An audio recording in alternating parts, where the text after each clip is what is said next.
Good evening and welcome to Thinking Re-envisioned. You're just seconds away from the unmatchable Henry G.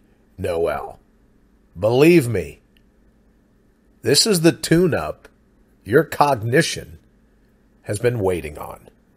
Here's Henry. Good evening, everyone, and welcome to Transitional Radio's Thinking Re-envisioned. My name is Henry Noel, and I am your host. We're here to make you think. We're here to make you question and question everything. I want to thank you for joining me this evening, this Tuesday evening, on our 14th show, which is great. We are broadcasting live this evening from our Uplink studio in beautiful and wet Cuenca, Ecuador, 2 degrees south of the equator, where we are enjoying the sunrises and sunsets at the same time every day. A little wet, but sunshine. Now we are broadcasting live on IPMNation.com, Thinking Re-envisioned's Facebook and YouTube pages, and I wish to thank our listeners from all over the globe for tuning in to us. To those listening on live radio, those listening to our rebroadcasts, and all you folks on the fly on the wall video listeners, I said it's great having you with us, and I really appreciate you tuning in. I'd also like to thank our good friends at Wirecast for making it possible for us to be broadcasting both live and globally, which is really kind of cool. So to all of our listeners who wish to participate in this show, I would want to go ahead and email me at henry@henrygnoel.com. It is my wish to present a show where everyone can have as much activity and be as involved as they really want to be. So we trust that you've had an enjoyable, Tuesday so far, and I want to get into the thread, say hi, and see what's on everybody's mind. This great Tuesday evening, wet here, and be curious as to how it is elsewhere in the world, but it's certainly wet here. And say hi to everybody. Hi, Mary, appreciate you joining in. And Joseph, thank you so much, both of you. Really appreciate it. Lee, great to see you. Maria, thank you so much. I'm glad that you're here. Rita, thank you for holding down the fort. I appreciate it all the time. She's always there, anxiously waiting. Wait, we've just talked about anxious, Mary. We just talked about anxious. Let's see what we can do about calming that down and take a deep breath. Come on, you breathe in. Say your name. Breathe out. And Wayne, thank you. I couldn't be here without him. And it's great. Candace, it's great to see you. Really appreciate that. Marcia, wonderful. Thank you for joining us. It's great to have you here. And Lena, thank you so much for joining us, Lena. It's great to see you for tuning in for us. Thank you for being here. It's great to see you. John, thank you so much for being there. Appreciate it. Let's see, we got some stuff here. Says, yeah, rain, 30 degrees. Oh boy, that's a little cold. That's okay. We'll pass on that. I'll keep the rain. But everybody, let's see, who else is there? We got, again, Marcy is there, John's there, Rita, and thank you so much. It is great to see you guys, and I appreciate you tuning in. I had posted this morning, and again, this is, it's up to you guys, what you guys really want to talk about on any of these things. I'll throw up a topic, and if you want to talk about that, that's great. If you don't, that's fine. We'll talk about whatever it is you want to. But tonight, I wanted to go and ask, what exactly is normal? I mean, why do we accept things the way they are as normal? And what I had thrown up there is, I said that we live in debt, we eat fast food, we buy with credit cards, we take pharmaceuticals, we eat foods full of preservatives, we work stressful jobs, we accept whatever the government or religious leaders tell us, and we call this normal. And so I'm kind of curious as to what everybody feels normal really is. Because I get a little bit lost at that. So I really would like to find that out. As far as what you all think it is, because it's gotten to the point to where we live anxiety. Brian was just talking about being anxious and living with anxiety, and we do this to ourselves. And so, why do we do that? Why do we consider this the normal state of affairs? Why is anxiety? Why is stress normal? Why is this our normal way of doing things? Yep, that's the whole thing. Try not to be normal. I don't want, if this is what life is all about, living in debt and having all of the pharmaceuticals or having food that isn't really healthy for us. I don't want to be normal. I really don't want to accept that as normal. I don't believe that that's the way we should be living, and I think it's wrong. Rage against the machine. Yes, Joseph, it is, and it's and we've allowed this to go. We've allowed this to happen, and I think that that's the largest problem that we face. It's when we've sat back with apathetically, or felt that our hands were tied. There wasn't anything we could really do. And then years into it, decades into it, then we turn around and say, well, we don't like this anymore, so now we want to change it. And it's so far ingrained in so many people that this is what normal is. So it really is. Yes, Marcy, I agree. Normal is boring. And well, it really is. And it's stressful. It really is. Heather says normal is what they say you feel and act. I love being abnormal. I'm not learning, and I prefer my own adventure in life. Thank you, Heather. I love that. That is perfect. Absolutely perfect. John said normal is way overrated. Yes, it is. And wow, did you hear about lettuce? A lettuce? No. What about lettuce? I haven't heard about that, Candace. But yeah, what? Normal. Normal. And we wonder why we have such stress in our lives, and we live a normal life, quote unquote, a normal life, like every a common citizen around the world citizen, and yet we are stressed, and we're on medications, and we have depression, and we have frustration, and we have high blood pressure, and new tongue. I'm trying to figure out how to work it. Having high blood pressure. We have so many stress-related illnesses and conditions, somatic conditions. It is really difficult to accept the fact that this is normal, but we have accepted this to be normal. I did some researching, and mortgages was a thing. I've always believed not living in a debt-free society was always the best way to go. And so here everybody that I know, everybody around, have mortgages. And I remember my mom and dad, when they were looking to buy a home, they had chock full of nuts coffee cans. And I'll remember this because they were up on a shelf. And every week that my dad got a paycheck, he would cash it, and then they would come home and they put their money in each of the individual cans that meant something. One was for the house, one was for a car, one was for clothes, one was for the bills, the utilities, one was for rent, and this is how we lived, and for food. And so we had these cans all lined up, chock full of nuts. I'll never forget that, chock full of nuts. And it was a black and yellow can, if I'm not mistaken. And they would sanction their money aside, to separate it out, and that's how they would that's what they did. And I was born in 1949, so this was all during the 50s. I remember them doing this, and into the 60s. And so this is how I remembered growing up, was this is what they would do. And I don't understand where we got away from this. So I had to do some research on that to find out about some of the history on mortgages and why all of a sudden that this is what we did. So Ken says, they're telling us not to eat. Many people are sick. With what they're eating. There you go. And it's a lettuce thing. Oh, wow. Romaine lettuce. Interesting. Some contamination must have gotten into the lettuce of some sort, or something's not right. So I did research in the mortgages. Thank you for the information, by the way. I appreciate that, Candace. Yeah, not living there, I don't catch a lot of this stuff. But mortgages actually didn't begin until the 1930s, actually. That mortgages actually became available, and they were amazing. Actually, they called them. First of all, they would only mortgage 50% of whatever it is, the property that they would have. This was in 1934. They would mortgage 50% of the property value, and you would have to pay 80% of the loan, pay 80% down, and they would then finance the 20%. That was the Federal Housing Administration, FHA, that actually played the critical role in actually getting the country out of the Great Depression, when they initiated a new type of mortgage aimed at folks who actually couldn't get mortgages.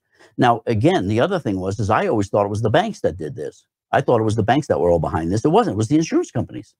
And what the insurance companies felt was that they weren't going to get really any money off of charging interest or through fees, but they were in the hopes that people wouldn't be able to pay, and then they would take the properties. And so that was an insurance company thing. And I didn't realize that, but that's what it is. And so along comes the FHA. They streamline it. They make it available so that people can actually get loans, and people that couldn't afford them could get them. And so they started the program, and they offered an 80% loan. That meant that a loan to value, they would go ahead and pay or present you with an 80% loan. You only had to come up with 20%. Then they went to 90%, so that you only had to come up with 10%.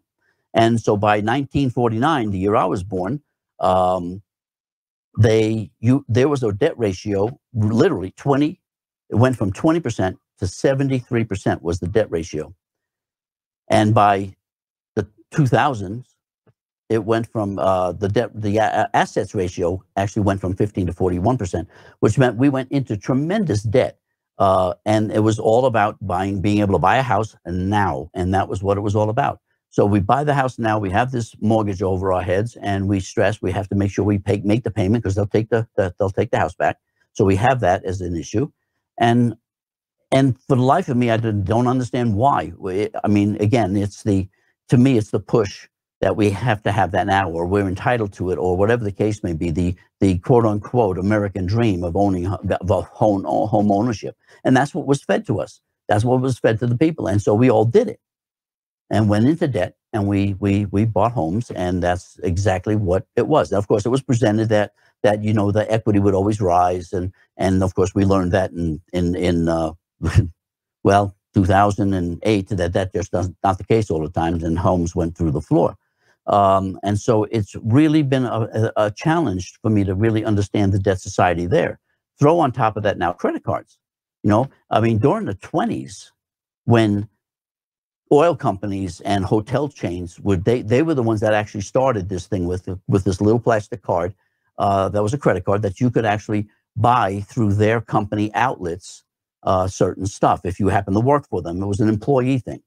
And then in 1950, actually, Diners Club came out, and they were the first real official credit card where you could actually buy something on credit.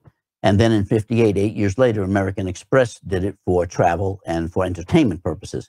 And so then that's when we entered into this whole credit thing. So we've been inundated only since 1950s, if you really want to look at it, where we've really just gone head over heels into debt, where before that, we didn't. And we didn't have those stresses. We just didn't have it.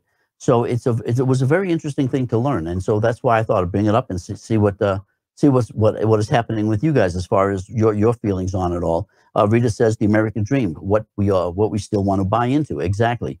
Joseph says you never own it in the end. The taxes never stop. Absolutely right. They never stop. And John says it's called the American dream because you have to be asleep to believe it. There you go, John. That's that old. We got to wake up from the dream. Now, Mary says now in recent years it has exploded in student loans. There you go. Thank you very much. Student loans, colleges. Yep. On top of everything else, they talk to the kids into signing on these massive loans, and they end up slaves. Yes. Absolutely. And once they get onto graduation, they have a finite period of time, and then all of a sudden those loan payments hit.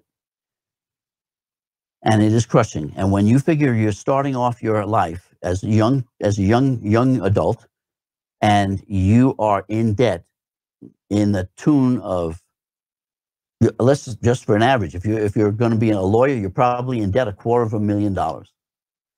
And you come out of school as a young person, and knowing you're never going to make enough money to cover that debt, it'll be years before you're making enough money to be able to afford to pay that. And yet we do this all the time. And so, it has become simply business. It's a way for businesses to just make a ton of money. And that's what they do. Look, even if you want to go into stuff, the quality of foods. We were talking about lettuce here just a bit ago. But preservatives that are in food, how were they preserved, And it was really very interesting.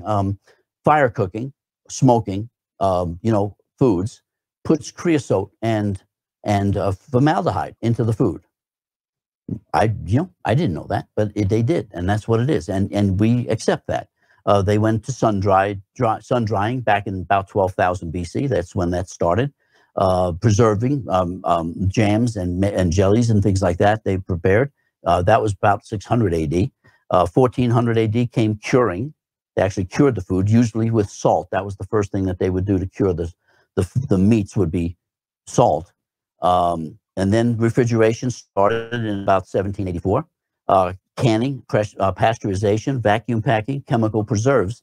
Now is all chemical preserves, radiation, and all of these things that we use for our foods. And they say that this is normal.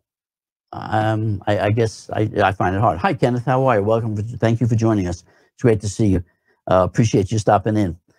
There are, Rita says, there are millions keeping the same company with each other. Yes, we do that all the time. Leave and let's see. We have it. They are that I guess I missed a bunch of these things. Some recent uses for student loans. Yep, absolutely. Heather says, I feel that it's keeping up with the Joneses. Yes, there's a large part of that. It's our ego. Our ego is doing that. That's why the new cars all the time, because we didn't talk about automobile loans.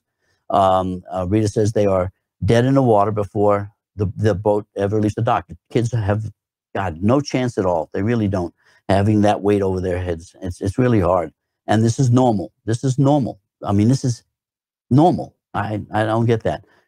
Kansas says, I can't believe I get calls trying to get me to buy another car, a new car. This is the whole process of it. Scarlett, welcome, Scarlett. It's great to see your icon pop up. Thank you for joining us. We're talking about normal. What is normal, and how the life that we are lived, the society that we live in, and this is called normal. And yet, just 5 decades ago, it was nowhere near the way it is right now. Joseph says that, and it's the world's view of view pressure. That's it. Exactly right. It's all pressure. Heather says, when we eat the preservatives, just think what is going on in your body. Just saying, clean eating. And Heather, that is true. We don't. There are actually things the body cannot accept. Our body just simply rejects it completely. The GMOs is one of them. It's a process of genetically modifying foods so they can produce more of them, and so that they are all aesthetically pleasing. They all grow to the same height, so everything can be cut down exactly right. And all of these things, the body can't even recognize. It's not even food for the body, so it just passes through. So there's no nutritional value for it. If the body can't absorb the nutrients, then there's no nutritional value. And so this is what we deal with all the time. And we have an agency, a government agency, the FDA, that is the one quoting what's good for us. That, yes, it's no problem. Yes, you can ingest arsenic in small amounts. It's not going to hurt you. What? You can have lead, no problem. Yes, absolutely. It's not a problem. We can do that. Formaldehyde, not an issue. Yes, your body produces some formaldehyde. Well, yeah, but not in the quantities that they want. On top of that, the pesticides and the fertilizers that are used, it's said the body cannot handle this stuff. John says, normal for backwards, upside down. You got it. Exactly right. There are a whole bunch of bunch of helix. Yes, that's exactly it. Candace says, I'm about to live on Ensure. It's horrible. It is. And think about it. If the foods that we ate had nutritional value, you don't need vitamins. You don't need the Ensure. You don't need all of these things if the food is actually of nutritional value. And so, you look at what they're trying to regulate. They're trying to control vitamins. They're trying to control alternative or natural foods, herbs, and things like that, by saying that there's no healing effects. It's just simply a supplement. It's a nutritional supplement. Well, if they gave us quality food, you don't need the nutritional supplements. None of that is required. And we don't look at that. We're always looking at the thing. And I wish I could exactly remember what it was. There was a statement that was made by someone about, I'll have to bring it up tomorrow maybe, but it was, it had to do with things that I think it had to do with depression, that because depression is getting to be so rampant now, that the antidepressants they have to come out with new ones because the antidepressants don't help with the depression. So they have to come out with better ones. Why aren't we looking at ways of eliminating the depression? Or am I being anti-normal? I guess I just simply don't accept the fact that we have to come up with better ways of trying to fight depression when all we have to do is find reasons to not be depressed. Why the anxiety, as Brian was mentioning before? Why are we so susceptible to this? What is our problem? And what is it that we got to do to change all of this? Because it's obviously no good. Our lives, the way we live them, aren't right. They're not healthy for us. And so if this is living, if this is what living is all about, and this is normal, then I just don't accept that. I can't accept that as being normal because it doesn't make any sense to me. Again, I prefer to have healthy stuff going into the body. I prefer to not have to take pharmaceuticals. I prefer to not have to worry about, when my next paycheck is going to come in, so that I can make sure I can make the mortgage payment, pay my credit card, pay my car payment, pay my student loan, pay. That's not normal. That we've accepted it as normal, but it's simply not normal. I don't think that that's what it is. Or maybe I need to change the word from away from normal and say, okay, this is the way it is now. This is what normal is for society, but I'm not going to accept that as the way, as my role in it. That's just not what I'm going to do. Heather says, try to boost it. Try boost. It tastes better. Okay, see there. Yep. Rita says, look how the non-normals like preppers get slammed for being anti-establishment, and people that want to live off the grid, that don't want to have to be involved with the electric companies and the water companies. Most states have made it against the law to be off the grid. In New Mexico, I know where we lived before, it was it's actually against the law to collect rainwater. You're not allowed to collect rainwater. I guess you're depriving somebody in Texas from the water. It was also, if you grew vegetables in your garden, if you gave them to your neighbor, that was actually against the law because you were in violation of the Antitrust Act, I believe it was, the Interstate Commerce Act, because you're depriving some farmer of a livelihood because you're giving food to your neighbor that you're growing.